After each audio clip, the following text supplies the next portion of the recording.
Craig, hello. Dave, how are you? Good, good. Thanks for joining me. I'm joined here today with Craig Heisner, who's the founder of Heisman.com and the inventor of a Peloton accessory called the HIZE hoods. And we were working on a blog post, and I had some questions for you, Craig. Wondering if you could just quickly give me a little bit of an introduction of who you are and why I'm asking these particular questions to you today. So, as you mentioned, I founded the Heisman brand along with the HIZE hoods, and my background is in athletic footwear and apparel. So I've been fortunate to work for some really incredible global brands like New Balance, Reebok, Brooks Sports out in Seattle, Li Ning, which is a major athletic footwear and apparel brand out of Beijing, China. And lastly, I was the president of a smaller running shoe company called Newton Running. So I've always had a strong appreciation for biomechanics, as well as obviously the fashion component of running footwear. But most importantly, just I have a real curiosity around movement, specifically in athletics. So the work that I've done has been primarily in the design side of things, along of footwear, along with production, operations, strategy, and branding. And now I serve as a consultant. I work for a number of different brands in the space. One that's really interesting is a brand called Enda, which is a Kenyan-based running shoe startup. And wow. My perpetual desire to be making stuff, I came up with the HIZE hoods a couple of years ago. That's great. That's great. So the reason we're having this conversation today is that we were working on a bit of a blog post for our website, talking a little bit more about being a little bit more conscious of your position on the bike while doing a Peloton class. And although you're not an expert in bike fit, and there's physiologists out there that probably could answer in great detail, what we should be concerned with. When I was using the HIZE hoods, I found that it really did impact my position on the bike, and I felt like I was getting a more efficient workout, and it just made me a lot more conscious of how I was positioned on the bike. And I thought maybe you could talk a little bit about, at least proper positioning, while riding the bike.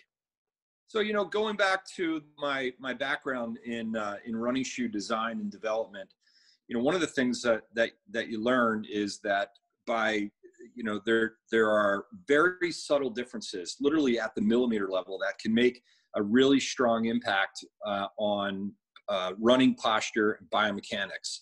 And if you think about it, everything in running starts from the ground up. And I think, I sort of took that whole process and thought process to the bike when I started riding a couple of years ago. But I sort of think about it as everything starts in the hands. And so the posture, the ride posture, is really impacted significantly by how you position your hands. And that's really where it all started for me. I mean, bike fit is something that, there are companies out there like the Retools of the world, and, obviously your independent specialty bike dealers up and down the street in all your smaller communities. Those are the guys and gals that you really want to go in and get fitted properly. For me, again, working off of my Peloton, which is not a bike, it's hard not to call it a stationary bike, but clearly it's very different from when you ride outside on your road bike. But I really, as the more I rode on my Peloton, the more I recognized that the hand posture was really not great. And then also, I see a lot of people, and I love to see all the posts that people make of themselves riding on their bike. And obviously they do it around milestones, and they just love to share information. And I see a lot of really less than ideal posture. And a lot of it, I think, stems from the hands. And that's where I started to work towards creating something initially just for myself, to try and put my hands in a better position and make it much closer to what it's actually like to ride on my road bike. So with all that said, where does somebody start? I mean, they're at their house, especially right now. We're all social distancing, and where do they start to, understand what is right for them, for their frame, for their size? Dave, it's great. It's a great question. So what I'm going to do is I'm actually going to hand over my phone to my new roommate who had to evacuate his college campus, but I'm going to put him to work. My son here, and I'm going to actually show exactly how this whole design came about. So if you start with my road bike, I actually took the seat off it, and there's 3 different positions for riding. It's called the tops, which you'll typically see people climbing on, and you want to keep your hands very loose, almost like you're playing a piano. You have the drops, which is a very aggressive form of riding, obviously more aero. And if you see guys on the Tour de France, they're either sprinting really hard on the drops, or they're in very fast descents. And then what you'll typically see the majority of time being spent for outside riders is on the hoods. So this is the most comfortable position to be in. Obviously, you have easy access to your brakes. And you obviously you compromise more on the aerodynamics, but again, it's just a very comfortable spot. And what I recognized when I started riding on my Peloton is that let me put my bike down for a sec here, is that the bullhorn handlebars just really did not accommodate the desire to be in a comfortable position over time.